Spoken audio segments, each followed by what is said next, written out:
പപ്പടം, carrot, സവോള, തേങ്ങ എല്ലാം കൂടി വെച്ചിട്ട് ഒരു സ്നാക്സ് ഉണ്ടാക്കാൻ പോകുക. അതിനായിട്ട് സവാള കൊത്തിയരിഞ്ഞ്, ക്യാരറ്റ് കൊത്തിയരിഞ്ഞ്, തേങ്ങ ചിരണ്ടി വെച്ച് അടുപ്പത്തേക്ക് നെയ്യ് ഒഴിച്ച്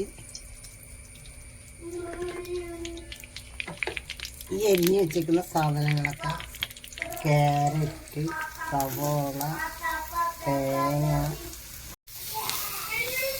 ചീഞ്ചട്ടിയിൽ നന്നായിട്ട് വഴറ്റിയെടുക്കുക.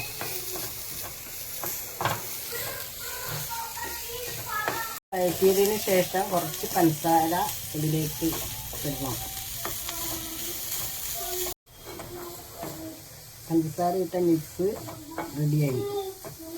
ഇത് പപ്പടത്തിലേക്ക് കുറേശ്ശെ കോരിയിട്ട് മിക്സാക്കി രണ്ട് സൈഡ് ഒട്ടിക്കുക. കുറച്ച് വെള്ളം നനച്ച് ഒട്ടിക്കുക.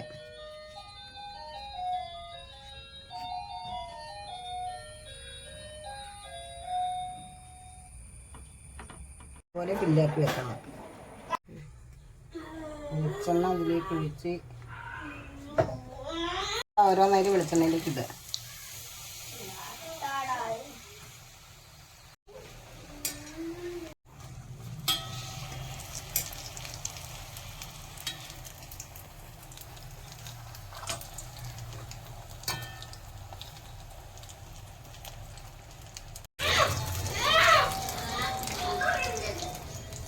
നമ്മൾ ഉണ്ടാക്കി വെച്ച പപ്പടം കൊണ്ടുണ്ടാക്കിയ അട റെഡിയായി. ഇതേപോലെ നിങ്ങളൊന്ന് ഉണ്ടാക്കി നോക്കൂ.